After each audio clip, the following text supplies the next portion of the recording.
कोटि प्रणाम एवं युगशक्ति गायत्री को प्रणाम करी आज जो व्यवस्था जो विषय अच्छी से विषय रे जत साधारण आलोचना प्रसंग को जीवा तो आज आलोचना पर्याय दुईटी पर्याय को विभक्त कराई। प्रथम जो आगामी रविवार आम जहाँ प्रायोजित कार्यक्रम चलुची मासर प्रथम रविवार से दिन मंत्र लिखन अच्छी एवं से मंत्र लिखन केमती अच्छी ना सामूहिक मंत्र लिखन अच्छी। तेणु ये दुईटी जिनस आमको जानवर अच्छी। प्रथमे एक है सामूहिकता द्वितीय लिखन ये दुईटा शब्द सहित यार कौन सामंजस्य अच्छी आवश्यकता लाभ कौन अच्छी। ताले आम जाने मंत्र को जिते बेले आमे कौन सी मंत्र मंत्र कौन ना भागवतर एकादश स्कंदर 10टी जिनिस दिखाई से 10टी जिनिस मनुष्यर संस्कार तैयारी करे जमी सत्संग है बंधु है इमती इमती करिकी संस्कार गोटे मंत्र मध्य अच्छी। जदि मंत्र उपयुक्त हब संस्कारी हब बा सत् गुण उत्पन्न करुवा मंत्र हम ताले तादरे संस्कार से अनुसार तैयारी हब। तेणु संस्कार से अनुसार जो तैयारी हब ताले से कौन हम ना मंत्र शिखब अर्थात मंत्र प्रभाव तक संस्कार तैयारी करिबार चेष्टा करिबो एवं ता संस्कार जिमती हब विचार सीमती हब विचार जिमती हब कर्म सीमती हब कर्म जिमती हब फल सीमती हब एवं जीवन में से कृतार्थ हो पारिबो। गायत्री मंत्र कहीं आम जाने हजार थर विभिन्न समय में तारक मंत्र सत्य जुग गोटे अलग तारक मंत्र द्वापर जुगे अलग तारक मंत्र त्रेता जुगे अलग तारक मंत्र कली जुगे अलग तारक मंत्र आम जाने किंतु ये गोटे मात्र मंत्र सब जुगे समान भाव में प्रभावी ये है संध्या बंदन से दिन होता आज भी होता खाली संध्या मंत्र नहीं ये गुरु मंत्र मध्य गुरु मंत्र दुई दिगरु गोटे है कौन ना गुरुत्व दृष्टि बड़ दृष्टि 7 कोटी मंत्र भितर श्रेष्ठ एक द्वितीय गुरु मंत्र यही दिगरु गुरु आम जो जाने साधारण कथे गु है अज्ञान रु है नाशक ये मंत्र ये कौन ना ये अज्ञान को नाश करे। तेणु ऋषि मैंने या वर्णना कर नमस्ते गुरु वही तस्मे गायत्री रूपिणी सदा गुरु गायत्री ये गुरु दिए गायत्री सीए। तेणु ये दुईटा कथा तेणु ये मंत्र आवश्यकता गुरुत्व उपयोगिता एते बेसी जे जहाँ को विज्ञान मध्य स्वीकार करिलानी। ताले ये जो मंत्र अच्छे मंत्र केते काम करे मंत्र क्या काम करे ना मंत्र साधक सहित जी साधना करे जमती आमे पाली पशु आमे रखि घोड़ा आमे सर्कस रे खेलुवा बाघ आम कथा जमी मानव जी साधना करे साधकर बसीभूत हवा दरकार। जदि साधकर बसीभूत हो पार साधकर आज्ञाधीन हो पार साधकर इच्छा अनुसार काम कर से मंत्र कि जेकोसी द्रव्य साधकर कर्ता जी रखि तार कौन भी उपकार साधन कर ताले एइथि कौन ताले मंत्र को कौन से मंत्र को सिद्धि करवा दरकार अच्छी। मंत्र केते बेले हमको ताले काम दब जमती खाद्य खाई सारा परिपाक हेले से रस रक्त तैयारी शरीर बल वर्ण बुद्धि तेज आयुष इत्यादि सृष्टि हुए सेमती मंत्र प्रभावित तेबे हुए जेबे मंत्र सिद्ध हुए एवं मंत्र सिद्धि हेबार 3टी उपाय आपण मान पाखरे प्रशस्त अच्छी जानते कौन से 3टी उपाय अच्छी ना से 3टी प्रशस्त उपाय होची कौन ना मंत्र र प्रथम कथा जप द्वितीय कथा लिखन तृतीय है हवन। गोटे मंत्र सिद्धि हेले 3टी पर्याय से आवश्यक करे ए 3 पर्याय कम रे कौन सी मंत्र आपणकर सिद्धि हो पारिबो नाही। तो 3टा पर्याय रे कौन कौन सब हुए आपण माने तांको आमे बारंबार सुनिछे बारंबार भल भाव रे जानिछे जे आमे कौन ना जप द्वारा कौन हबो यज्ञ द्वारा कौन हबो एवं लेखिबा द्वारा कौन हबो। ताले प्रथम आमे कौन जानिछे ना यज्ञात प्राण स्थित मंत्रे निष्प्राण जिनिस कौन सी कार्य को नहीं आमको काम करिवार अछि ତାହେଲେ କାମ କରିବାକୁ ଗଲେ ଆମକୁ କ'ଣ ଦରକାର ଅଛି ନା ଯେଉଁ ଜପ କଲେ ସେ ପ୍ରାଣମାନ ହେବା ଦରକାର। ଆମେ ସେମିତି ଆୟୁ ମାଗିଲା ବେଳକୁ ପ୍ରାଣ ମାଗିଛି ଆୟୁ ପ୍ରାଣ, ଆମେ ଦୀର୍ଘ ଆୟୁଷ ଦେବୁ କିନ୍ତୁ ଶୋଇ ରହିବା ପାଇଁ ନୁହେଁ, ଖଟ କନ୍ଥରେ ଝାଡ଼ା ଫିରିକି ପଡ଼ିବାରେ ଆମ ପ୍ରାଣ ଥିବ, ଆମେ ସତେଜ ରହିବା। ତେଣୁ ପ୍ରାଣମାନ ମନ୍ତ୍ର ଆମକୁ ଦରକାର ଅଛି। ତାହେଲେ କ'ଣ ହେବ ନା ଯଜ୍ଞାତ ପ୍ରାଣସ୍ଥିତ ମନ୍ତ୍ରେ, ଯେଉଁ ଦଶାଂଶ ସହସ୍ରାଂଶ ମନ୍ତ୍ର ଜପର ଆମେ ହବନ କରୁଛେ, ୟାଦ୍ୱାରା ଯଜ୍ଞ ଦ୍ୱାରା ମନ୍ତ୍ରରେ ପ୍ରାଣ ଆସେ ଏବଂ ଜପ ମନ୍ତ୍ରସ୍ୟ ଜାଗୃତି, ଜପ ମନ୍ତ୍ରସ୍ୟ ଜାଗୃତି ଏବଂ ଜପ ଦ୍ୱାରା ମନ୍ତ୍ର ପ୍ରାଣ ଖାଲି ହେଲା ମାନେ ପ୍ରାଣ ଲାଗି ଜଣେ ଶୋଇ ରହିପାରିବ, ସୁପ୍ତ ହେବ ଏବଂ ସେ ଜାଗୃତି ହେବା ଦରକାର, ଆକ୍ଟିଭ ରେଡ଼ି ହେବା ପାଇଁ, ରେଡ଼ି 1 2 3 করে ଦୌଡ଼ିବ। ଯେଉଁମାନେ ଗିୟର ଗାଡ଼ି ଚଲାଉଛନ୍ତି ବା ଗାଡ଼ି ଚଲାଉଛନ୍ତି ସେ ଷ୍ଟାର୍ଟ କରି ସାରିଲା ପରେ ଷ୍ଟାର୍ଟ ବି ହେଇଥାଏ ଗାଡ଼ି, ଆପଣ ସ୍କୁଟି ଚଲାଉଛନ୍ତି ବ୍ରେକ୍ ମାରିଥିବେ, ବ୍ରେକ୍ ଛାଡ଼ିଲେ ହିଁ ସେ ଦୌଡ଼ିବ କିମ୍ବା ଗିୟର ପକାଇକି କ୍ଲଚ୍ ଛାଡ଼ିଲେ ହିଁ ଦୌଡ଼ିବ। ସେମିତି ମନ୍ତ୍ର ଲେଖିବା ଦ୍ୱାରା କ'ଣ ହେବ ନା କ୍ଲଚ୍ ଅନ୍ ହେଇଯାଏ। ଆମେ ଛାଡ଼ିଦେଲା ଯେଉଁ ଗାଡ଼ି ଚଲାଉଛନ୍ତି ସେମାନଙ୍କ ଆଇଡ଼ିଆ ବୁଝିବା ପାଇଁ କହୁଛି।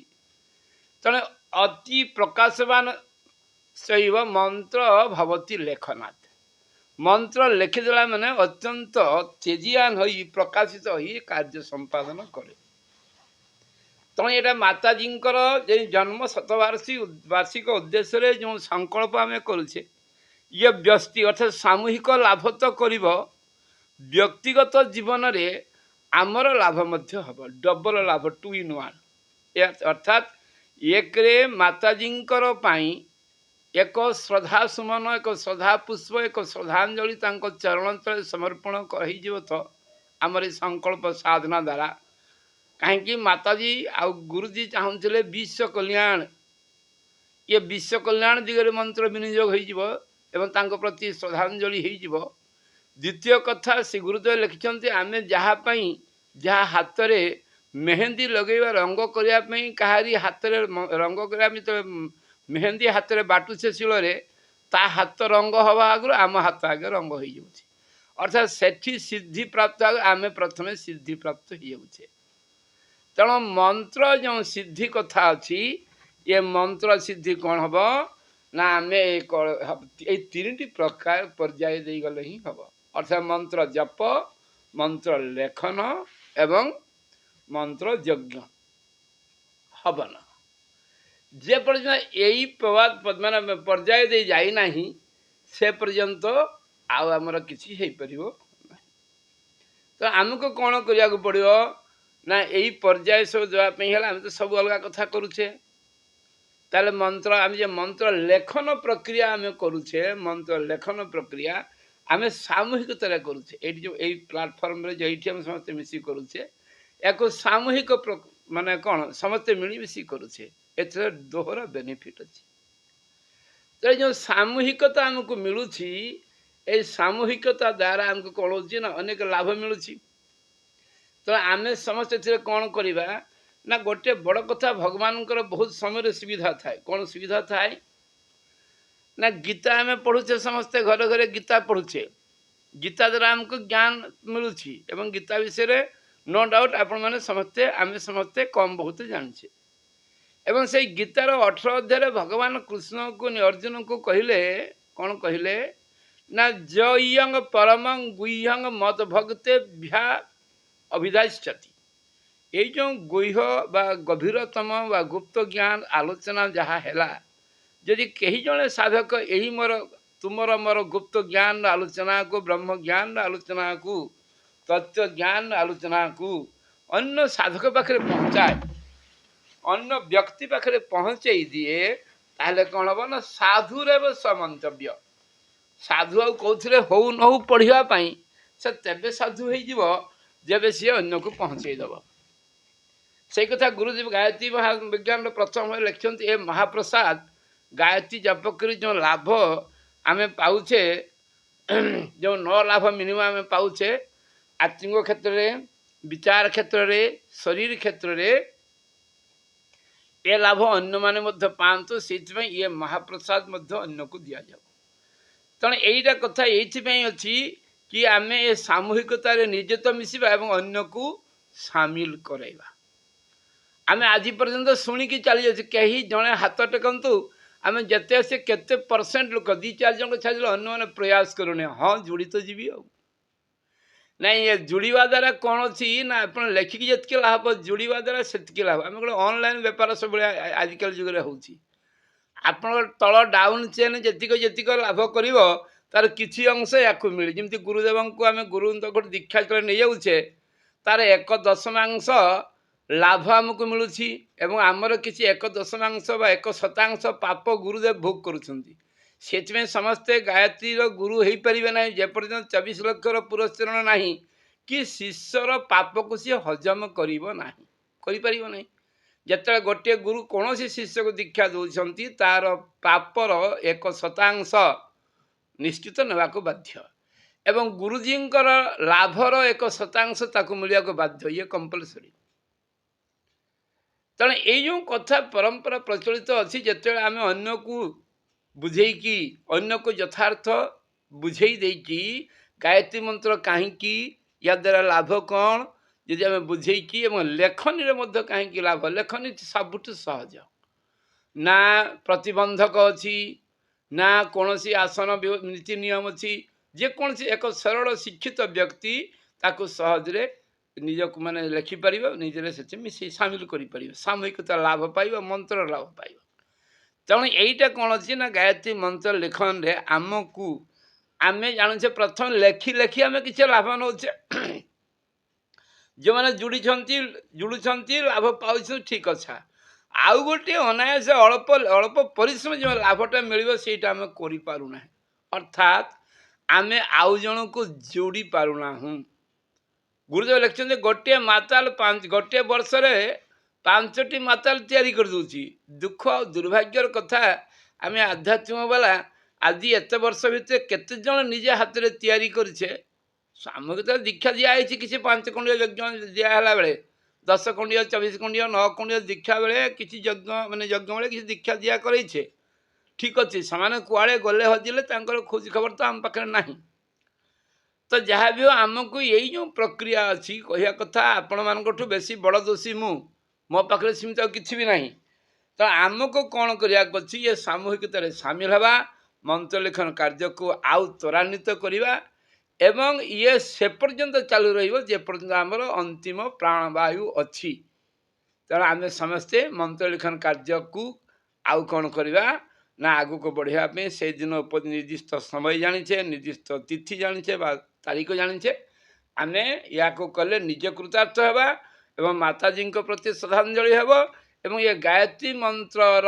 प्रभाव रे वातावरण रे शुद्धता आसिले जनमानस समस्ते प्राणी अन्य समस्ते निश्चित भाव में उपकृत हे एक स्वर्गीय वातावरण हम जार पूर्वाभास पूर्वानुमान आपण मैंने उपलब्धि करुँच आरंभ हो जाइए शांति कुंज तार प्रायोजन तार व्यवस्था करें आसिले तो आपण प्रणाम करी मंत्र लिखन रे सामूहिकतावादर प्रचार प्रसार करी गायत्री लाभ को लोक निकट में व्याख्या करी बुझे अधिक संख्यार केमती जोड़ा जापर से दिगरे आप प्रयास रहिले आमे आउ जो भाई मैंने आयोजन कर कृतार्थवासी तो आपण मैंने भी कृतार्थ हेबे ये मंत्र लेखन कथा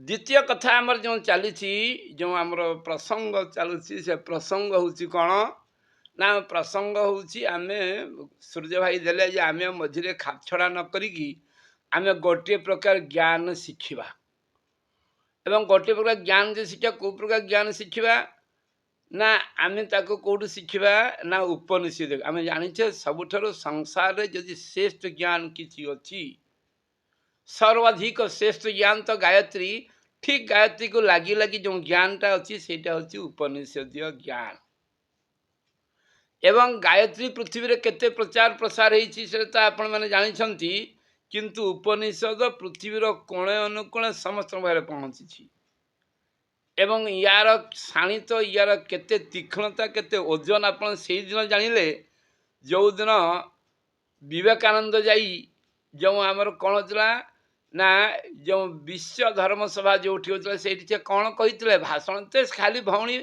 आ भाई से आम कहे विषय कौन थिला कौ विषय से उपस्थापन कले ब्रदर सिस्टर कहले नहीं तो खाली से तो संबोधन कौन विषय थिला କ'ଣ ପାଇଁ ପାଶ୍ଚାତ୍ୟ ତା ଉପରେ ମୁଣ୍ଡ ନୁଆଇଗଲେ ଏବଂ ଆଜି ପର୍ଯ୍ୟନ୍ତ ଋଣୀ ରହିଲା? କ'ଣ ପାଇଁ? ନା ଗୋଟିଏ ଜ୍ଞାନ ଥିଲା, ଉପନିଷଦୀୟ ଜ୍ଞାନ। ସେମାନେ ଯେଉଁ ଜ୍ଞାନକୁ ଉପସ୍ଥାପନ କରୁଥିଲେ, ତାଙ୍କର କାନ ଉଠିବା ଦିନରୁ ସେ ଜ୍ଞାନ ସେମାନେ ଶୁଣି ନଥିଲେ। ସେ କି ଜ୍ଞାନ ଥିଲା? ଉପନିଷଦୀୟ ଜ୍ଞାନ। ଅର୍ଥାତ୍ ଯେଉଁ ଉପନିଷଦୀୟ ଜ୍ଞାନ ଦ୍ୱାରା ପୃଥିବୀ ସ୍ତବ୍ଧ ହୋଇଯାଇଥିଲା, ସେ ଯେଉଁ ସଂଗଠନରେ ସମସ୍ତେ ବିସ୍ମିତ ନୁହେଁ ଆଶ୍ଚର୍ଯ୍ୟ ପୁଲକିତ ହୋଇଯାଇଥିଲେ, ଏଭଳି ଏକ ଜ୍ଞାନ ଯାହା ଯେଉଁଠି ସେ ସଂଗ୍ରହ କରିଥିଲେ ବିବେକାନନ୍ଦ, ସିଏ ଥିଲା ଉପନିଷଦୀୟ ଜ୍ଞାନ। ଉପନିଷଦ ଆମେ ତ କହିବା ବିବେକାନନ୍ଦ ରାମକୃଷ୍ଣ ପରମହଂସଙ୍କର ଶିଷ୍ୟ ଥିଲେ, କିନ୍ତୁ ଆପଣମାନେ ରାମକୃଷ୍ଣ ପରମହଂସ ଠାରୁ ମଧ୍ୟ କ'ଣ ବିବେକାନନ୍ଦଙ୍କଠୁ ମଧ୍ୟ ଉଚ୍ଚ କୋଟିର। ଆପଣ କହିବେ ଭାଇ ମିଛରେ ଟେକିଦେଲେ। ନାଇଁ, ମିଛରେ ନୁହେଁ। ସେତେବେଳେ ସମୟରେ 108 ଉପନିଷଦର କଥା ବିବେକାନନ୍ଦ କହୁଥିଲେ ଏବଂ ତାଙ୍କ ଗୁରୁଙ୍କ ପାଖରୁ ଶିକ୍ଷା ଲାଭ କରିଥିଲେ।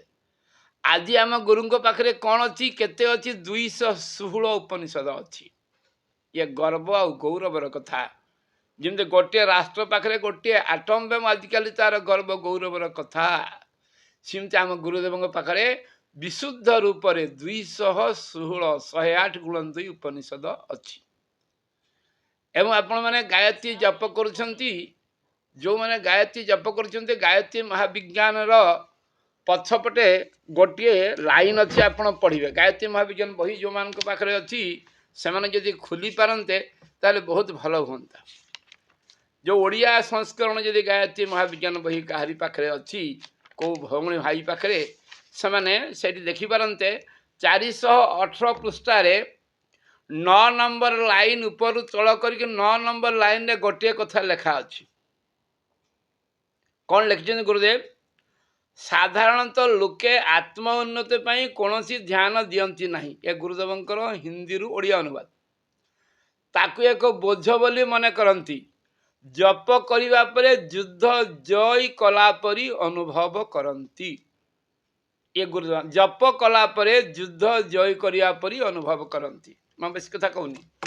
ତେଣୁ ଗୁରୁଦେବ ଯାହାକୁ ଉଦ୍ଦେଶ୍ୟ କରିଛନ୍ତି, ଆମକୁ ତାହେଲେ କ'ଣ ଜପ କରି ଯଦି ନୁହେଁ ଆଉ କ'ଣ ଅଛି?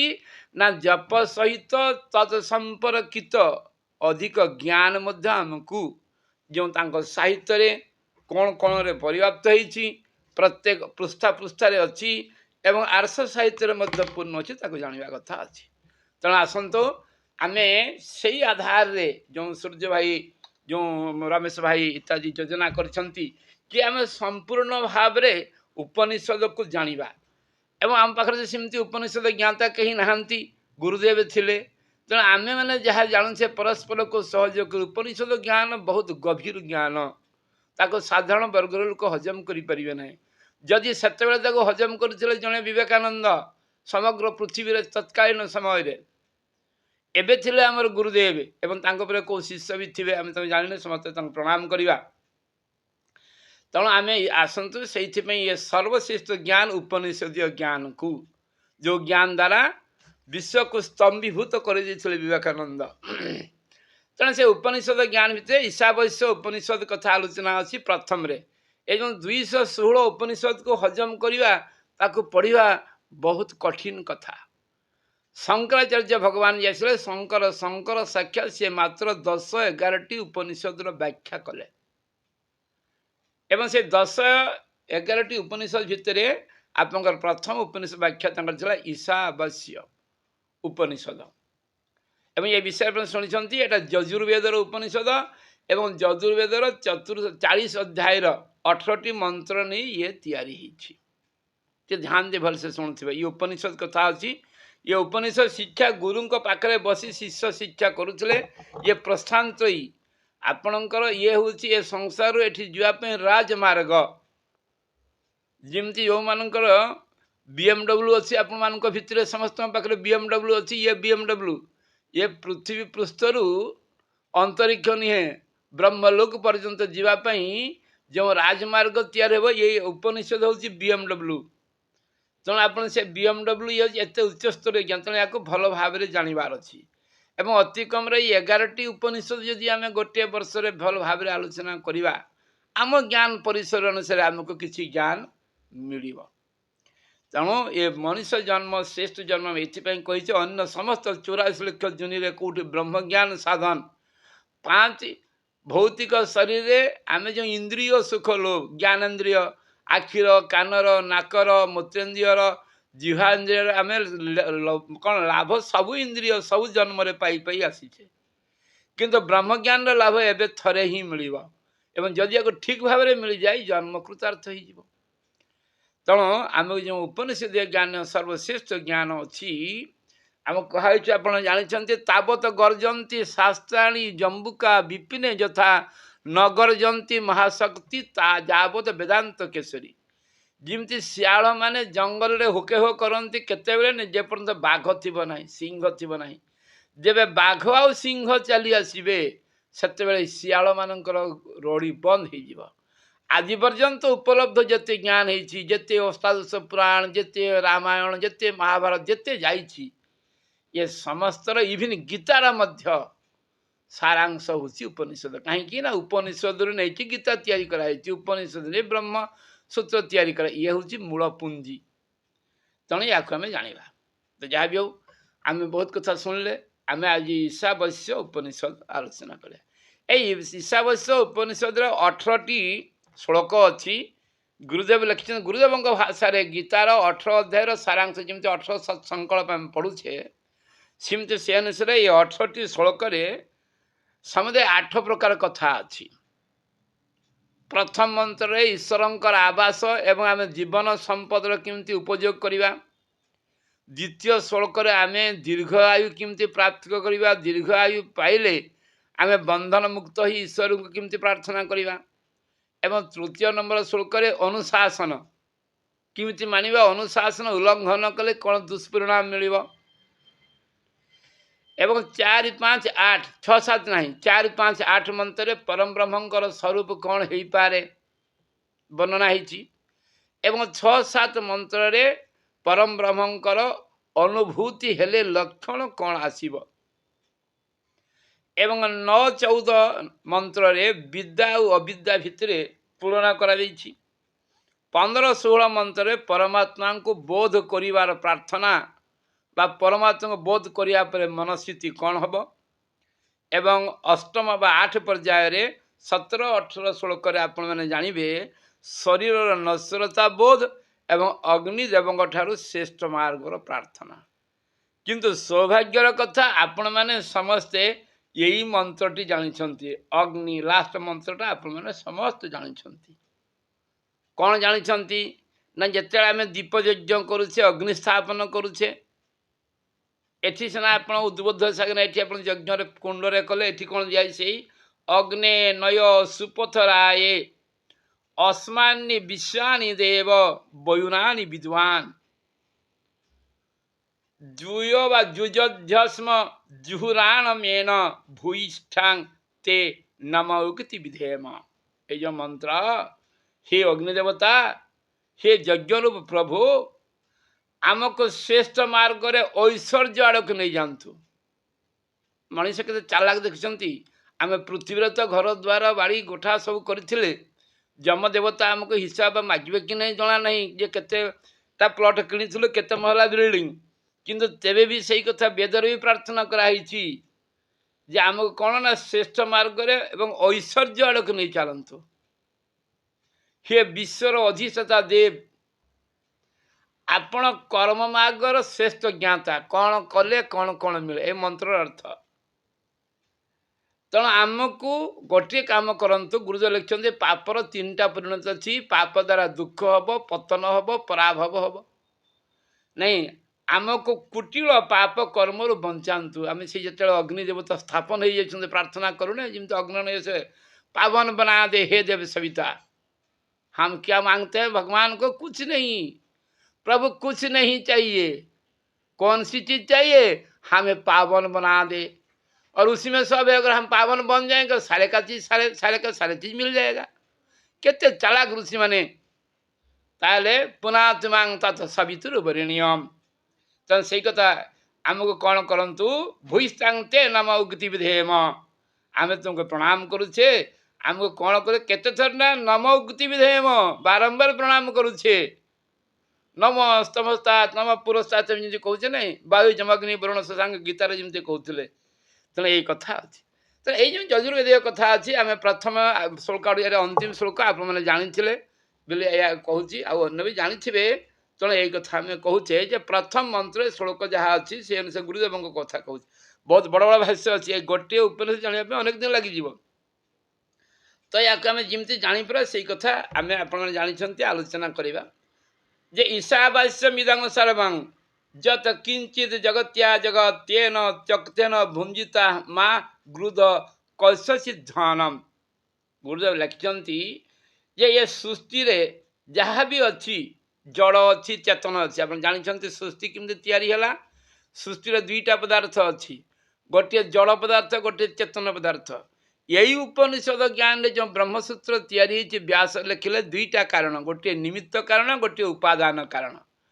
आपण मैंने जो 5 महला लेखे कोठा सब तैयारी कर देखुची एथिरे आपण हेले निमित्त कारण आउ जो सीमेंट बाली रड मिस्त्री ये है उपादान कारण तेणु आपणकर निमित्त कारण उपादान कारण आप बिल्डिंग बनई जो ब्रह्मांड सृष्टि हेले दुईटा कारण अच्छी गोटे निमित्त गोटे उपादान कारण ये निमित्त कारण जड़ आ उपादान निमित्त कारण चेतन उपादान कारण जड़ उभय परमात्मा अधीन अच्छी सबुठी परमात्मा बास अच्छी भगवान बसती कौटी अच्छी ईशावास्य कौटी तेणु ये समस्त जहाँ अच्छी ये ईश्वर द्वारा आवृत अच्छे जो समग्र विश्व ब्रह्मांड कौन अच्छी जगन्नाथ जगत जगन्नाथ आम जो कहूचे जगन्नाथ कौन अच्छी ना जगत चेत जगन्नाथम ए जगत जहाँ देखुचे जगन्नाथ वेद कहूँ एक कथा मध्य कहले जत किंच जगत ये जगत रे जहाँ देखुचे अणु परमाणु ठारू विशाल अणु रणियान महोत्तर महियान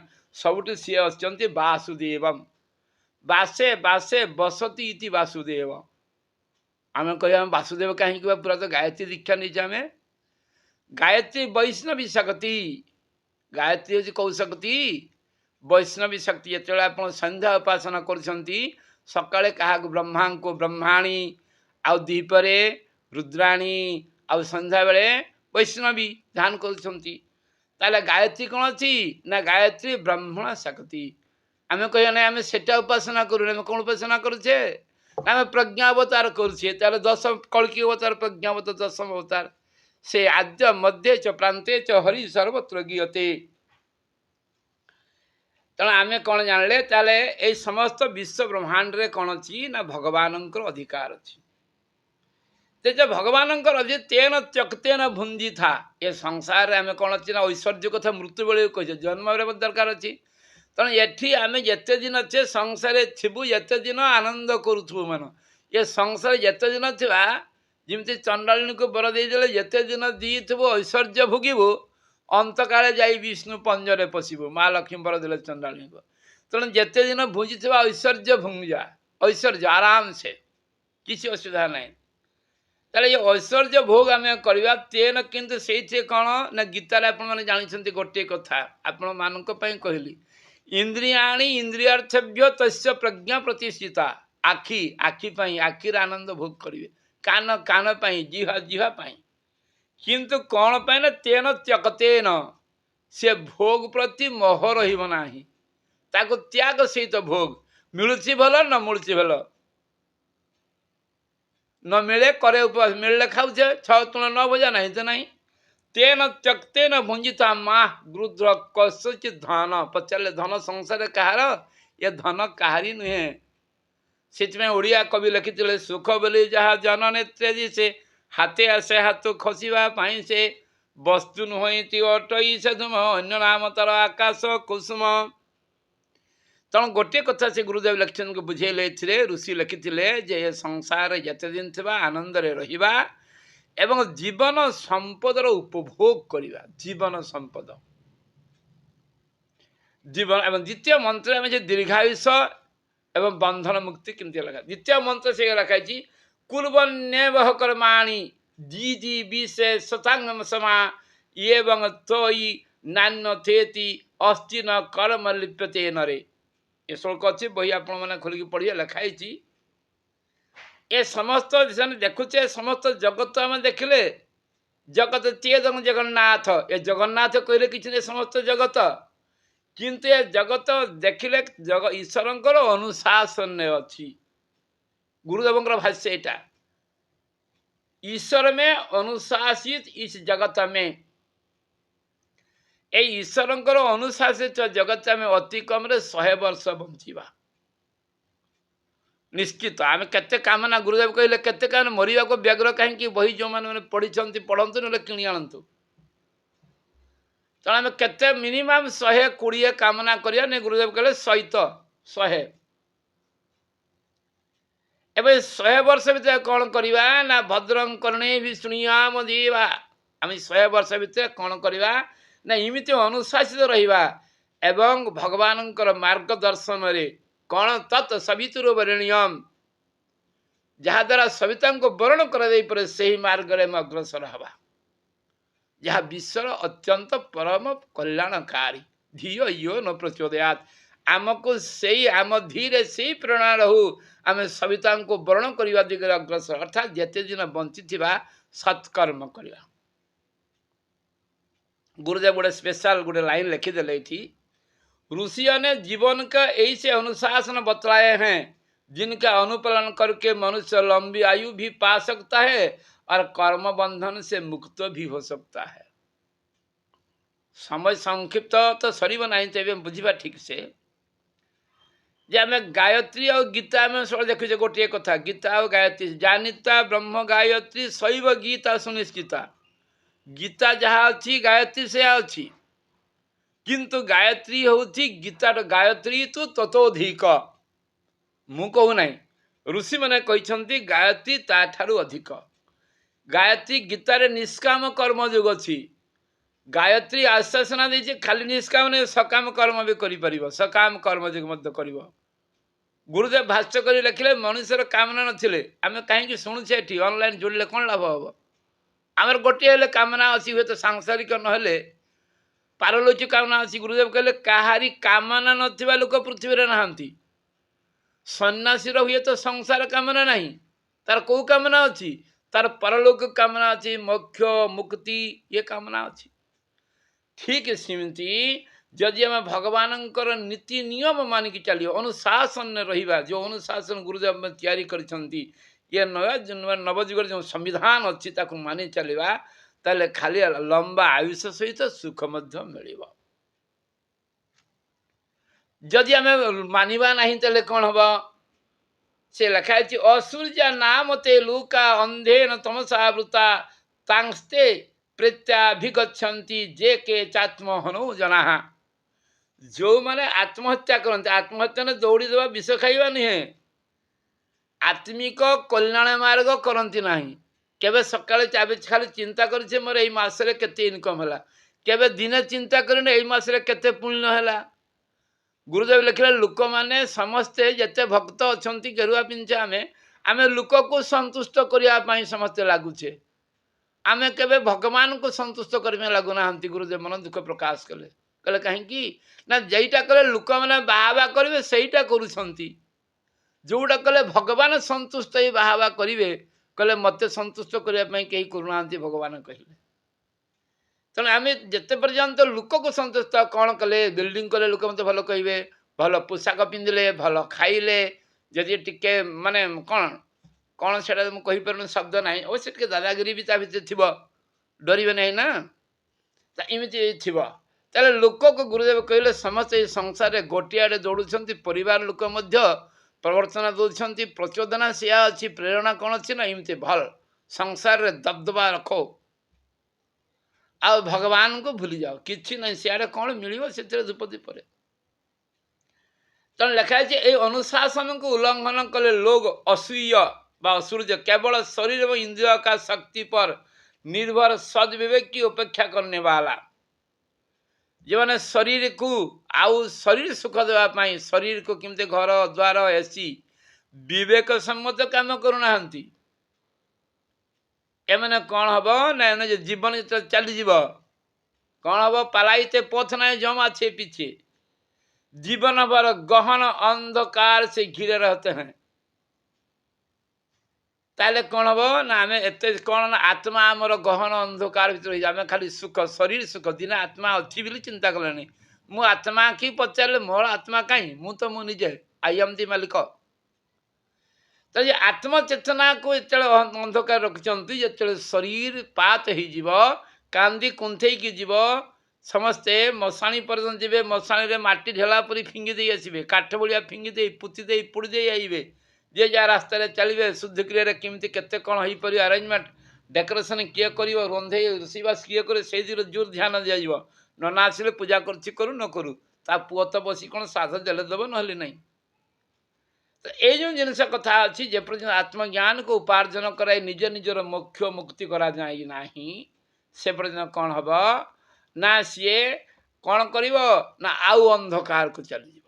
ଅର୍ଥାତ୍ କ'ଣ ହେବ ନା ସେ ତ ଯମ ନଚିକେତା ସମ୍ବାଦରେ ଆପଣ ପଢ଼ିଛନ୍ତି, ଖାଲି ମଣିଷ ଛୋଟ ଜନିକୁ ଯିବ ନାହିଁ, କୋଉଠିକି ଯିବ ନା ଗଛ ପଥର ମଧ୍ୟ ହେଇପାରେ, ସ୍ଥାବର ମଧ୍ୟ ହେଇଯାଇପାରେ।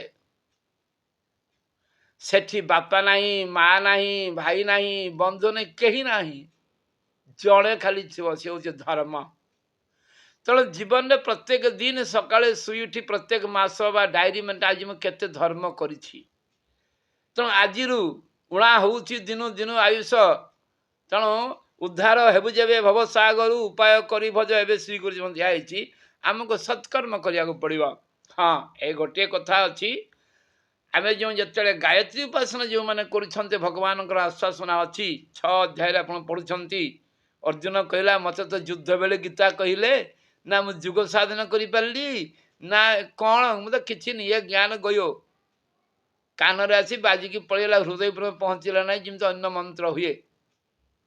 ଭଗବାନ କ'ଣ କହିଲେ, କହିଲେ ଆରେ ଯୁଗ ଭ୍ରଷ୍ଟ ସୂଚିନା ସୁମତି ଗୃହେ ଯୁଗ ଭ୍ରଷ୍ଟ ବିଜାୟତେ, ତଥାପି ଗାୟତ୍ରୀ ଉପାସକ ମାନେ ଏକଦମ ଆଶ୍ୱାସନା ଦିଆହେଇଛି। ଯେମିତି ଆପଣଙ୍କର ପ୍ରଜାପିତା ବ୍ରହ୍ମା କୁମାରୀ ତାଙ୍କୁ ପ୍ରଣାମ କରୁଛି, ତାଙ୍କର ଅଛି ଯେ ଯେଉଁ ମଞ୍ଜିରୁ ସେଇ ମଞ୍ଜି ହେବ, ଯଦି ବି ତାହାକୁ ଆମେ ବିରୋଧ କରୁଛେ ହିନ୍ଦୁ ଫିଲୋସଫିରେ, ତ ଏଇ ଗୋଟିଏ କଥା ଆଶ୍ୱାସନା ଠିକ୍ ଅଛି, ସୂଚିନା ଶ୍ରୀମତୀ ଗୃହେ ଯୁଗ ଭ୍ରଷ୍ଟ ବିଜାୟତେ, ଯୁଗ ଭ୍ରଷ୍ଟ ନିଶ୍ଚିତ ରହିବ। ତେଣୁ ଆମକୁ କ'ଣ ଅଛି ନା ଯଦି ଭଗବାନଙ୍କ ଅନୁଶାସନକୁ ଉଲ୍ଲଂଘନ କରିବା, 18ଟି ଯେଉଁ ଏ ଯୁଗର ନବୀନ ଯୁଗର ଯେଉଁ ଆମର ସମ୍ବିଧାନ ତାକୁ ଉଲ୍ଲଂଘନ କରି ଅହଙ୍କାର ଦେଖି ମନୁଷ୍ୟ କାମ କରିବା, ତାହେଲେ ମଧ୍ୟ ଆମକୁ କ'ଣ ନା ଏଇଠି ଆମକୁ କ'ଣ କରିବାକୁ ପଡ଼ିବ ନା ଏଇଠି ଦୁଃଖ ତ ସହିବାକୁ ପଡ଼ିବ, ଏବଂ ପର କାଳରେ ଅନ୍ୟ ମୃତ୍ୟୁ ପରେ ପରଲୋକରେ ମଧ୍ୟ ଆଉ ଅଧିକ କଠିନ ଭୋଗ ସହିବାକୁ ପଡ଼ିବ। ତେଣୁ ଆମକୁ ଭଗବାନଙ୍କର ସବୁବେଳେ ଅନୁଶାସନ ମାନିବାର ଅଛି। ତେଣୁ ଏ ତୃତୀୟ ମନ୍ତ୍ରବର୍ଦ୍ଧନ କଲେ ଏହାକୁ ଭଲ ଭାବରେ ବୁଝିବା। ଆଉ ସବୁରେ ଆଉ ବହୁତ କଠିନ କଠିନ ଅଛି, ତେବେ ବି ସଂକ୍ଷିପ୍ତ ବହୁତ ଆମେ କରୁଛେ। ତ ଯାହା ବି ସମସ୍ତଙ୍କୁ ଧନ୍ୟବାଦ। ଆଉ ମନ୍ତ୍ର ଆଜି କ'ଣ ଆଲୋଚନା ରହିବ, ତେଣୁ ଆମେ ତୃତୀୟ ମନ୍ତ୍ର ରହିଲେ ସମସ୍ତେ ମନେ ରହିବ। ଈଶାବସ୍ୟ ଉପନିଷଦ ସରୁ ଆମେ ୟା ପରେ କ୍ରମଶଃ ଆଗକୁ ଯିବା, ଅନ୍ୟ ଉପନିଷଦ ସଂକ୍ଷିପ୍ତ କରାଯିବ, କିନ୍ତୁ ଏଇଟା ଫଣ୍ଡାମେଣ୍ଟାଲ ଯେହେତୁ ପ୍ରାଥମିକ ଆମେ ଟିକେ ଭଲସେ ବୁଝିକି ଯିବା। ସମସ୍ତଙ୍କୁ ପ୍ରଣାମ। ଆଉ ରହୁଛି, ଆଉ କ'ଣ ଅନୁସୂଚନା ଦେବେ ରମେଶ ଭାଇ କହିଥିଲେ, ତେଣୁ ସୂଚନାକୁ ସମସ୍ତେ ମନ ଦେଇ ଶୁଣିବା ଏବଂ ପାଳନ କରିବା। ସୂର୍ଯ୍ୟ ଭାଇ, ଆପଣ ସଂଗଠନ ଉପରେ ଟିକେ ସମସ୍ତଙ୍କୁ ମାର୍ଗ ପ୍ରେରଣା ବି ଦିଅନ୍ତୁ, ଯୋଉଦ୍ୱାରା କି କାମ କେମିତି କରିବା, କାରଣ କ'ଣ ଆଗାମୀ 2026 ଟା ଗୋଟେ ଚ୍ୟାଲେଞ୍ଜିଂ ବୋଲି ଭାବି ନିଅନ୍ତୁ। ସମସ୍ତଙ୍କୁ ସେଇ ଅନୁସାରେ ଆପଣ କଥା ରଖନ୍ତୁ। ଆପଣଙ୍କ ଭାବନାଟାକୁ ଆପଣ ଟିକେ ବ୍ୟକ୍ତ କରନ୍ତୁ। ମୁଁ ମୋର 8:30 ମିଟିଂ ଡାକିଛି, ମୁଁ ବାହାରି ଯିବି ନା ସାଙ୍ଗେ ସାଙ୍ଗେ। ମୁଁ ବାହାରି ଆସୁଛି ଆକ୍ଚୁଆଲି। ନାଇଁ କ'ଣ ଦେଖନ୍ତୁ, କାମ ଭାବନା କ'ଣ, ଯଦି ଆମେ ଶୁଣିବା କାମରେ ରୂପାନ୍ତରିତ କରିବା ନାହିଁ, 2026 ତା ବାଟରେ ଚାଲିଯିବ, 27 ଚାଲିଯିବ। ଏଇଭଳି ଆମେ କ'ଣ କଲେ ସଂଗଠିତ ହେଇକିରି ମିଶନ କାମଟାକୁ ଆଗକୁ ନେବା, ଯୋଉ ଜାଗାରେ ଧର ଦୁର୍ବଳ ଅଛି ତାକୁ ସବଳ କରିବା ପାଇଁ କେମିତି ବ୍ୟବସ୍ଥା କରିବା, ଯୋଉଠି ସବଳ ଅଛି ସେଟାକୁ ଆଗକୁ କେମିତି ନେଇପାରିବା, ବା ଆମ ଭିତରେ ପାରସ୍ପରିକ ଭାବରେ ଯୋଉ ଧରନ୍ତୁ ଗୋଟେ ଭଲ କାମ ହଉଛି ଅନ୍ୟକୁ ଆମେ ସହାୟତାର ହାତ ବଢେଇବା, এই ବାବଦରେ ବା ଆପଣଙ୍କ ଅନ୍ୟ ଅଭିଜ୍ଞତା ରଖନ୍ତୁ। ବୁଝିବ ଭାଇ। ଧନ୍ୟବାଦ ଭାଇ। ଆମେ ଯୋଉମାନେ ଅନଲାଇନରେ ବର୍ତ୍ତମାନ ଯୋଡି ହେଇଛନ୍ତି, ତା ଭିତରୁ ଆମର ସାଂଗଠନିକ ଅଭିଜ୍ଞତା ଏବଂ ଅନୁଭବ ଥିଲା ଭଳିଆ 60% ରୁ ଆଭବ ଭାଇ ଭଉଣୀ ମାନେ ଆମେ ଅଛନ୍ତି। ତ ନିଶ୍ଚିତ ଭାବରେ ଆମେ ଦେଖନ୍ତୁ 2022 ରେ ଆମେ କାର୍ଯ୍ୟକ୍ରମ ଆରମ୍ଭ କରିଥିଲେ। 4 ବର୍ଷ କେତେ ଜଲ୍ଦି ପରେ ପଳେଇଲା ବୁଝି ହେଲାନି। 4 ବର୍ଷ ମାନେ ଜଷ୍ଟ ହାତ ହଲେଇଲା ଭଳିଆ ପଳେଇଗଲା। ତେଣୁ ଆଉ ଆମେ ଏଇ ସଂଗଠନରେ କେତେ ଯୋଡି ହେଇଥିଲେ, ବର୍ତ୍ତମାନ ଆମର ବୟସ କଣ ହେଲାଣି। ତ ଏ ସଂଗଠନ ବା ଏ ମିଶନର ଭବିଷ୍ୟତ କିଏ, ଏହାର ଉତ୍ତରାଧିକାରୀ କିଏ? ଆମେ ଯୋଉ ଏ ମୁଭମେଣ୍ଟ ଟାକୁ ଷ୍ଟାର୍ଟ କରିଛନ୍ତି, ଆଜି ଶକ୍ତିପୀଠ ହଉ, ପ୍ରଜ୍ଞାପୀଠ ହଉ ବା ଆମର ସଂଗଠନ ହଉ ବା ଆମେ କୌଣସି ସାମାଜିକ କାର୍ଯ୍ୟକ୍ରମ କରୁଛନ୍ତି, ୟାକୁ ଆଗକୁ କିଏ ନେଇକିରି ଯିବ? ତ ଆମେ ଗୋଟେ କଣ ନା, ସେ ଯୋଉ ସୁଅ ମୁହଁରେ ପଥର ପଡିଲା ଭଳିଆ ଆମେ ବାସ୍ ଗୋଟିଏ ମୋସନରେ ଚାଲିଛନ୍ତି, ଗୁରୁଜୀ ଗୁରୁଜୀ ଗୁରୁଜୀ ଗୁରୁଜୀ। ଠିକ ଅଛି, ଗୁରୁଜୀ ତ ସଂରକ୍ଷଣ ଦେଇଛନ୍ତି, କିନ୍ତୁ ଗୁରୁଜୀ ତାଙ୍କର ଯେମିତି ଉତ୍ତରାଧିକାରୀ ପ୍ଲାନିଂ କରିକିରି ଗଲେ ଏବଂ ଆମକୁ ସଂଗଠନ ରୀତିନୀତି ମାଧ୍ୟମରେ, ଆପଣ ମାନେ ସମସ୍ତେ ସଂଗଠନ ରୀତିନୀତି ବହି ପଢିଛନ୍ତି। ତେଣୁ ସଂଗଠନ ରୀତିନୀତି ବହି ଆମକୁ ଯୋଉ ଭଳିଆ ଗାଇଡଲାଇନ ଦଉଛି, ଜଣେ 5 ଜଣଙ୍କ ସହିତ ସମ୍ପର୍କ କରିବା, ଯୋଡିବା ଦୂରର କଥା, ଜଣେ 5 ଜଣଙ୍କ ସହିତ ସମ୍ପର୍କ କରିବା ଏବଂ ଜଣେ 5 ଜଣଙ୍କ ସହିତ ତାର ଭଲ ପାଇବା, ତାର ଭଲ ମନ୍ଦ ବୁଝିବା। ଦେଖନ୍ତୁ, ଆଧ୍ୟାତ୍ମିକ ଜ୍ଞାନ ଦେବା ସେଟା ଅଲଗା କଥା, ଜଣେ ଆମ ସାଙ୍ଗରେ ଯୋଡି ହବ ନ ଯୋଡି ହବ ସେଟା ଅଲଗା କଥା। କିନ୍ତୁ ପ୍ରଥମ ସୂତ୍ର ହେଲା ଆପଣ ତାକୁ ଭଲ ପାଇବା ଶିଖନ୍ତୁ। ଆପଣ ତାକୁ ପ୍ରଥମେ ନିଜର କରନ୍ତୁ। ସିଏ ପ୍ରଥମେ ଅନୁଭବ କରୁ ତା ହୃଦୟର ସହିତ ଯେ ଇଏ ହଉଛି ମୋର ଅତି ଆପଣାର ଲୋକଟିଏ, ମୋର ସୁଖ ଦୁଃଖର ସାଥୀଟିଏ। ତାପରେ ସେ ଅଲଗା ଜିନିଷଟାକୁ ଆପଣଙ୍କଠୁ ଗ୍ରହଣ କରିବା ପାଇଁ ଚାହିଁବ। ଗ୍ରହଣ କରିବ ବା ନ କରିବ ଅଲଗା ଜିନିଷ, କିନ୍ତୁ ସେ ଚାହିଁବ ହଁ ମୁଁ ଏଇଟାକୁ ଗ୍ରହଣ କରିବି। ଏ ଲୋକଟି ଏତେ ସରଳତା ଭିତରେ ଆସିଲା କୋଉଠୁ? ଯଦି ଆଜି ଆପଣଙ୍କ ଭିତରେ ଏତିକି ସରଳତା ଆସିଛି, ନିଶ୍ଚିତ ଭାବରେ ସେଇଟା ହଉଛି ଆପଣଙ୍କର ସାଧନାର ପ୍ରଭାବ। ତେଣୁ ଏଇ ଯୋଉ ସାଧନାଟାକୁ ଏନକ୍ୟାସ କରିବା ପାଇଁ ବା ସାଧନାଟାକୁ ବଳବତ୍ତର ରଖିବା ପାଇଁ ଏବଂ ପରମାନେଣ୍ଟ କରିବା ପାଇଁ, ସାଧନାଟାକୁ ପରମାନେଣ୍ଟ କରିବା ପାଇଁ, ଯେମିତି ଆମେ ଗୋଟେ ଘରଟେ କରୁଛନ୍ତି ପରମାନେଣ୍ଟ ଏଷ୍ଟାବ୍ଲିଶମେଣ୍ଟ, ସେମିତି ଆମ ସାଧନାକୁ ଯଦି ପରମାନେଣ୍ଟ କରିବା ପାଇଁ ଆମେ ଚାହୁଁଛନ୍ତି, ଆମକୁ ସେବା ନିଶ୍ଚିତ ଭାବରେ କରିବାକୁ ପଡିବ। ଆମକୁ ଗୁରୁଜୀ ସେବା ମାନେ କଣ କହିଲେ? ଗୁରୁଜୀ ବଡ ବଡ ସେବା କଥା ବିଲକୁଲ କହିନାହାନ୍ତି। ଗୁରୁଜୀ ଗୋଟିଏ ଛୋଟିଆ ସୂତ୍ର ଦେଲେ ଯେ ତୁମେ ଘର ଘର ଯାଅ, ଶ୍ରବଣ କୁମାର ହେଇକିରି ଯାଅ ଏବଂ ମୋର ବିଚାରକୁ ଘରେ ଘରେ ପହଞ୍ଚାଅ। ଆଉ ବେଶୀ ବି ଟାର୍ଗେଟ ଦେଲେନି ଯେ ତମେ ଯାଅ ପୁରା ଇଏ ମୟୂରଭଞ୍ଜ ସାରା, ଇଏ ଢେଙ୍କାନାଳ ସାରା, ଇଏ ଆମର କେଉଁଝର ସାରା ଯାଇକି ତମେ ଜଣେ ଲୋକ କର ବୋଲି। ଟାର୍ଗେଟ ଦେଲେ 5ଟା ଲୋକଙ୍କୁ ତମେ କର।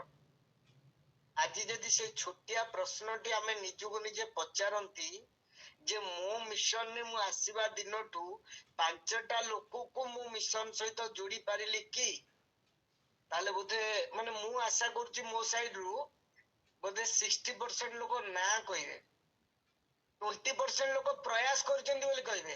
ହଁ, 20% ଲୋକ ନିଶ୍ଚିତ ସକ୍ସେସ ହେଇଥିବେ, 20% ଲୋକ ନିଶ୍ଚିତ ସକ୍ସେସ ହେଇଥିବେ।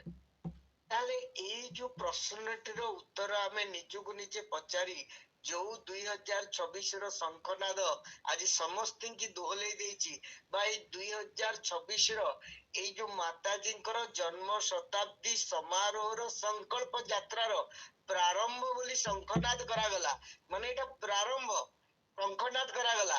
ଏଇ ଯୋଉ ଉଜ୍ଜଳ ଭବିଷ୍ୟ 21ଶ ଶତାବ୍ଦୀ, ଯାହାକୁ ଆମେ ଅପେକ୍ଷା କରିଥିଲେ, ଏଇ 21ଶ ଶତାବ୍ଦୀର ପ୍ରାରମ୍ଭ ହେଲା।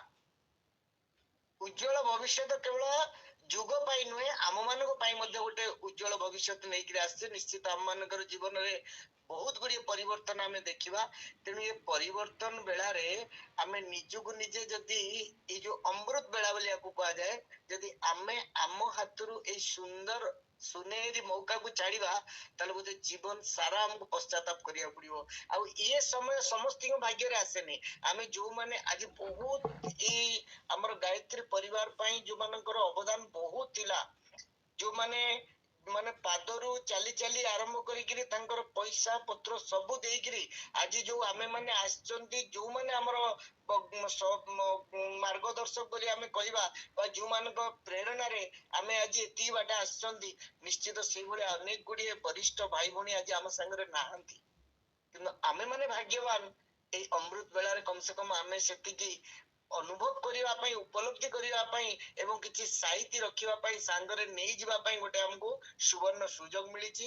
ଆଉ ସଦାବେଳେ ମନେ ରଖିଥିବେ ଏକୁଟିଆ ଖାଇଲେ ସେ କେବେ ବି ହଜମ ହୁଏନି, ଆଉ ବାଣ୍ଟିକିରି ଖାଇଲେ ତା ଦେହରେ ଯୋଉ ଆନନ୍ଦ ମିଳେ ସଂସାରରେ ସେ ଆନନ୍ଦ ଆଉ କୋଉଠି ମିଳେନି। ତେଣୁ ସାଧନା କେବେ ବି ଜଣେ ନିଜ ପାଖରେ ରଖିବାକୁ ଚାହିଁଲେ ହିଁ ରଖିପାରିବନି। ଗୁରୁଜୀ ବାର ବାର କହିଛନ୍ତି ଯେ ବୋଉ ଆଉ କାଟ ଯେତେ ବୁଣିବ ସେତେ କାଟିବ, ଯେତେ ବୁଣିବ ସେତେ କାଟିବ। ତେଣୁ ବୁଣି ଚାଲ ବୁଣି ଚାଲ ବୁଣି ଚାଲ। ତେଣୁ ସେଇ ଯୋଉ ଜିନିଷ ଆମେ ଟିକେ ବି ଯୋଉ ଗୁରୁଜୀଙ୍କର ଆଶୀର୍ବାଦରେ ଆଉ ଗୁରୁଜୀଙ୍କର ମାର୍ଗଦର୍ଶନରେ ଯୋଉ ଟିକେ କିଛି ଆମ ପାଖରେ ଗୁରୁଙ୍କର ଆଶୀର୍ବାଦ ଅଛି ବା ସାଧନାର ଫଳ ଅଛି, ଆମେ ଯଦି ଯେମିତି ଗଗନ ଭାଇ କହୁଥିଲେ ଯେ ତମେ ଯଦି 10 ଜଣଙ୍କୁ ଯୋଡ଼ିଦେଲ ତାହେଲେ ଗୋଟିଏ ଗୋଟିଏ ପରସେଣ୍ଟ ଆସିଲେ ତମ ପାଖେ 10% ଆସିଲା। 100 ଜଣଙ୍କୁ ଯଦି ଯୋଡ଼ିଲ ଗୋଟିଏ ଗୋଟିଏ ଗୋଟିଏ ଗୋଟିଏ 100% ଆସିଲା। କିଛି କରିବା ଦରକାର ନାହିଁ, ଅଟୋମେଟିକ 100 ରୁ 100। ତେଣୁ ସେଇ ଯୋଉ ସୂତ୍ର ଇଏ ହଉଛି ଅଧ୍ୟାତ୍ମ ସୂତ୍ର। ଏଇଥିରେ ତିଳେ ମାତ୍ର ଆପଣଙ୍କର ଶଙ୍କା କରିବାର ନାହିଁ କି ସନ୍ଦେହ କରିବାର ନାହିଁ। ଇଏ 100% ସାକାର ହଉଛି ଯୋଉମାନଙ୍କ ଜୀବନରେ ଆପଣ ମାନେ ଦେଖୁଛନ୍ତି କିଛି ପରିବର୍ତ୍ତନ। ଆମେ ଏଡେ ବଡ ବଡ ତପସ୍ୱୀ ନୁହଁ, ଏଡେ ବଡ ବଡ ସାଧକ ନୁହଁ ଯେ ଆମେ ବହୁତ କିଛି ଆମ ଜୀବନରେ ସାଧନା କରିଦେଇଛନ୍ତି, ତପସ୍ୟା କରିଛନ୍ତି।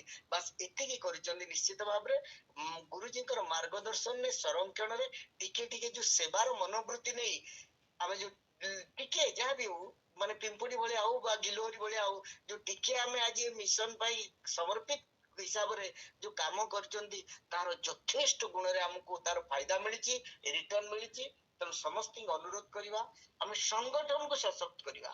ସଂଗଠନକୁ ଯଦି ସଶକ୍ତ କରିବା, ସାମୂହିକତାକୁ ଯଦି ସଶକ୍ତ କରିବା, ନିଶ୍ଚିତ ଭାବରେ ଆମେ ବହୁତ ବଡ ବଡ କାମକୁ ଅତି ସହଜରେ ଆମେ ସମ୍ପନ୍ନ କରିପାରିବା। ଆପଣ ମାନେ ଯୋଉ ଜାଗାକୁ ଯାଇଥିଲେ, ଯୋଉ ଜନ୍ମ ଶତାବ୍ଦୀର ସଫଳତାକୁ ଆଜି ଆପଣ ମାନେ ଦେଖୁଛନ୍ତି ବା ଯୋଉମାନେ ଦେଖିକି ଆସିଛନ୍ତି ଅଲୌକିକ ଐତିହାସିକ ବୋଲି ଯୋଉମାନେ କହୁଛନ୍ତି, ଆଜି ସେ କଣ ସେମିତି ସଫଳତା ହେଇଗଲା? ସେଇ ସଫଳତା ପଛରେ ବହୁତ ଲୋକଙ୍କର ଅବଦାନ ଥିଲା, ଏଇ ଯୋଉ ସାମୂହିକତାର ଅବଦାନ ଥିଲା। ତେଣୁ ସେଇ ସାମୂହିକତାକୁ ଆଜି ଯେତେ ସାଧୁ ସନ୍ଥ ଆସିଲେ ସେମାନେ କଣ କହିଲେ ଯେ ଗାୟତ୍ରୀ ପରିବାର ଏଡେ ବଡ ସଂଗଠନ, ମାନେ ବହୁତ କମ ପଇସାରେ ସେମାନେ ବହୁତ ବଡ ବଡ କାର୍ଯ୍ୟକ୍ରମ କରିକିରି ସଫଳତା ହାସଲ କରିଦଉଛନ୍ତି ଡ୍ୟୁ ଟୁ ଦେୟାର ସଂଗଠନ। ତେଣୁ ଆମର ଯୋଉ ସଂଗଠନ ବଳ ସେଇଟାକୁ ନିଶ୍ଚିତ ଭାବରେ ଖାଲି ସେଇଠି ଦେଖିଦେଇକି ଆସିଲେ ହବନି। ଆପଣ ଦେଖିଲେ ସେଇଠି ବିହାରରୁ 150 ପିଲା ଯାଇଥିଲେ, ୟଙ୍ଗ ପିଲା 150 ଯାଇଥିଲେ ଏବଂ ଗୋଟିଏ ମାସ ପୂର୍ଣ୍ଣ ସମୟ ଦାନ ଦେଲେ। ଆମର ଯଦି ଆମେ ଓଡିଶାଟାକୁ ଦେଖିଦବା, କେତେଟା ୟଙ୍ଗ ପିଲା ଆମର ଯାଇଥିଲେ ସେଇଠିକି, କେତେ ଜଣ ସେଇଠି ସମୟ ଦାନ ଦେଲେ? ତାହେଲେ ସେଇ ୟଙ୍ଗ ପିଲା କାହିଁକି ଯୋଡି ପାରିଲେନି? ତ ଆମକୁ ନିଶ୍ଚିତ ଭାବରେ ପ୍ଲାନିଂ କରିବାକୁ ପଡିବ, ଆମର ଉତ୍ତରାଧିକାରୀ ତିଆରି କରିବାକୁ ପଡିବ। ସେଥିରେ ଆପଣ ମାନଙ୍କର ମତାମତ, ଆପଣ ମାନଙ୍କର ସହଯୋଗ ବହୁତ ଦରକାର ଅଛି। ତେଣୁ ମୁଁ ଅନୁରୋଧ କରିବି ଗଗନ ଭାଇକି, ଗଗନ ଭାଇ ଦି ପଦ ତାଙ୍କର ମାର୍ଗଦର୍ଶନ ଦେବେ ଏବଂ ତା ସହିତ ଆଗକୁ ଆମର ମନ୍ତ୍ର ଲିଖନ କାର୍ଯ୍ୟକ୍ରମ କେମିତି ଆମେ ସିଷ୍ଟମେଟିକ କରିବା ଏବଂ ଇଏ ଗୋଟେ ସାମୂହିକ ସାଧନା, ୟାକୁ କେମିତି ସଫଳ କରିବା, ସେଇ ହିସାବରେ ଆପଣ ମାନେ ସମସ୍ତେ ସହଯୋଗ କରିବେ, ସଂଗଠନକୁ ମହତ୍ଵ ଦେବେ ଏବଂ ଏଇ ଯୋଉ ମେସେଜ କୁ ସମସ୍ତେ କି କେମିତି ଇଜିଲି ପହଞ୍ଚିବ। ଆପଣ ଖାଲି ଶୁଣିଦେଲେ ଗୋଟେ ଡ୍ୟୁଟି ବୋଲି ଭାବିକି ପଠେଇଦେଲେ ସେଇଟା ହବନି, ସେଇଟା ମିଶନ କାମ ନୁହେଁ, ସେଇଟା ଗୁରୁଜୀଙ୍କ ଚିନ୍ତାଧାରା ନଥିଲା। ବାର ବାର ବାର ବାର ବାର ବାର ଉତାରିଲେ ହିଁ ଜଣେ ଆମକୁ ଯେତେବେଳେ କନଫିଡେନ୍ସ ଆସିବ, ତାର ବିଶ୍ୱାସ ଆସିବ, ସେତେବେଳେ ସେ ଆମ ସାଙ୍ଗ ଦବ ବା ଆମ ସାଥ ଦବ। ତେଣୁ ଆମେ ସେଇ ଜିନିଷଟାକୁ କେମିତି ବ୍ୟାପକ କରିବା, ସେଇ ହିସାବରେ ଆପଣ ମାନେ ସହଯୋଗ କରିବେ, ମତାମତ ଦେବେ। ଆଉ ଏବେ ଗଗନ ଭାଇ କହିବି 2 ମିନିଟ, ଗଗନ ଭାଇ ନିଶ୍ଚିତ ଭାବରେ ଏଇ ଯୋଉ ସଂଗଠନକୁ ସଶକ୍ତ କରିବା ଉପରେ ତାଙ୍କର ମତାମତ ରଖିବେ। ଭାଇ ପ୍ରଣାମ। ପ୍ରଣାମ ପ୍ରଣାମ। ଗୁରୁଦେବ ଗୋଟିଏ କଥା ଲେଖିଛନ୍ତି ଯେ ମୁଁ ତ ମୋ ମତ ଉପସ୍ଥାପନ କରିବା ଅପେକ୍ଷା ଗୁରୁଦେବଙ୍କର ମତ ଉପସ୍ଥାପନ କରିବା ବିଶେଷ ପ୍ରଭାବୀ ହେବ ଏବଂ ନିଶ୍ଚିତ ଭାବରେ ଠିକ୍ ସେୟା। ଗୁରୁଦେବ ଲେଖିଛନ୍ତି ବାଙ୍ଗ୍ମୟ ନମ୍ବର 54ରେ ଯେ ସଂଘ ଶକ୍ତିକା ମହତ୍ଵ ସମଝେ। ଆମେ ସେଇ ସବୁବେଳେ ସଂଘ ଦଳ, ଆମେ ପ୍ରଥମେ ଛୁଆବେଳେ ପଢ଼ୁଥିଲେ ଯେଉଁ ବହି ନଟ ଚଢ଼େଇ ଧରିବାକୁ ବଣକୁ ଯାଇଥିବା ମନେ ଅଛି, ଦଳର ବଳ, ଆମେ ସେ ଦଳର ବଳ ପଢ଼ିଥିଲେ। ଏବଂ ଆମେ ଯେତେବେଳେ ବଡ଼ ହେଲେ ଆମେ ଜାଣିଲେ ସଂଘ ଶକ୍ତି କଳଉ ଯୁଗେ, କଳି ଯୁଗରେ ସଂଘ ଶକ୍ତି ଆସିଲା। ଗୁରୁଦେବ ଦେଖିଲେ ବୁଦ୍ଧଦେବ ଯେତେବେଳେ ସମଗ୍ର ଏସିଆକୁ ଆଧ୍ୟାତ୍ମିକର ଭାବଧାରାରେ ପ୍ଲାବିତ କରିଦେଲେ, ସେତେବେଳେ ସେ କ'ଣ କରିଥିଲେ ନା ସଂଘଂ ଶରଣଂ ଗଚ୍ଛାମି କହିଥିଲେ, ସଂଘ। ଏବଂ ସେଇ କଥା ମଧ୍ୟ ଆମେ ଭାଗବତରେ ପଢ଼ୁଛେ, ସମସ୍ତେ ହୋଇ ଏକମୁଖ ଡାକିବେ ନାରାୟଣ ରଖ। अर्थात एकता ही बल आम भारत संविधान मध्य से गोटे कथा अर्थात आम जो देखा छोट पिला पाखु प्रबुद्ध वर्ग पर्यंत साधारण वर्ग लोक पाखु राजनैतिक नेता पर्यंत अज्ञ पाखु विज्ञ पर्यंत समस्ते गोटे जिनिसर आधार आग बढ़ी एवं ता द्वारा समस्ते लाभान्वित होती। गुरुदेव लिखते मिलजुल कर रहने और सहयोग को आदान प्रदान की आदत ही मानव प्रगति का प्रमुख आधार है। तालमेल बिठा लेने के एक दूसरे की सहायता करने वाले कभी घाटे में नहीं रहते। अर्थात तालमेल जे बस जमी सूर्य भाई गोटे कथा कहले आम तो बड़ बड़ ज्ञानी नुहे आम ज्ञान कथा कहीपर कथा अर्जुन को भगवान कहले ना आम जो संपर्क करवा आम से विषय आलोचना करवा टिकेटा खाली आम माने रिलेशन रे रहिबा तेणु आमको संघ शक्ति कलिजुग प्रधानता अच्छी यही संघ को आधार करी आम बुद्धदेव कौन कर जनमानस पर्यटन पहुँची समग्र एशिया को चीन भाया इमती केते केते भयंकर देश रे जाके धर्म प्रचार माने बुद्धदेव वाणी को प्रचार करते आज तो सब सुविधा अच्छी एवं यही माने आधुनिक जुगे आमको गुरुदेव विचार को गुरुदेव विचार माने गुरुदेव विचार कौन गुरुदेव विचार को प्रयोग कर आपण पाखे बहुत धारा अच्छी दुख और परितापर कथा आपण मैंने गीता मध्यम पहुँची पारे भागवत मध्यम पहुँची पारे रामायण मध्य पहुँची पारे महाभारत मध्य पहुँची पारे पुराण मध्य जेकोसी जगह आप गुरुदेव उपस्थान आध्यात्मिक वर्गर लोक प्रत्येक जगार अच्छा एवं गुरुदेव कही खाली गुरुदेव उद्देश्य देव मानव तैयारी करिए आम गोटे कथा तू खाली गायत्री ने नहीं आमको देव मानव निर्माण करने प्रत्येक लोक कौन ना पाखे सद्गुण और सद्बुद्धि विकास करार अच्छी बर्तमान समाज डिफेक्ट जो भ्रष्टाचार अच्छी भ्रष्ट चिंतन अच्छी चिंतन भ्रष्ट होगा जो कार्य भ्रष्ट होची एवं से भ्रष्ट चिंतन भ्रष्ट विचार आसची तेणु विचार क्रांति थे विचार परिवर्तन ताकू जो मैंने आम करिए जे जन कृष्ण भजे से बड़ चतुर तेणु आम समस्ते जमी पाँच पाँच प्रत्येक आम डायरी मेंटेन करवा जे आम 5 जन को मिसवा सहित तांकरी अनुसार कथबार्ता हवा मनकर मैं गोपाल पाक जी गोपाल मोर विरोधी लोक भगवान कहले गुरुदेव कहले तू आगे तो कौन तो गायत्री ने ना सी जो अच्छी थाउ आम तो कौन करने को अच्छी ना ताकू जदि से लोकटी सद्मार्गगामी होगला